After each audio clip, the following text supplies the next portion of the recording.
Balloon लगा देंगे। इस हाइड्रोजन गैस को हम क्या करेंगे, इसमें कलेक्ट करेंगे। जैसे कि देख सकते हैं आप लोग कि इसमें हाइड्रोजन गैस क्या हो रहा है, भर रहा है और धीरे धीरे ये बैलून जो है वो क्या हो रहा है, फूल रहा है।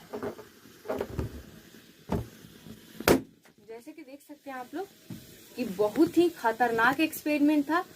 आप लोग देख सकते हैं यहाँ से बहुत ज्यादा क्या हो रहा है कि हाइड्रोजन गैस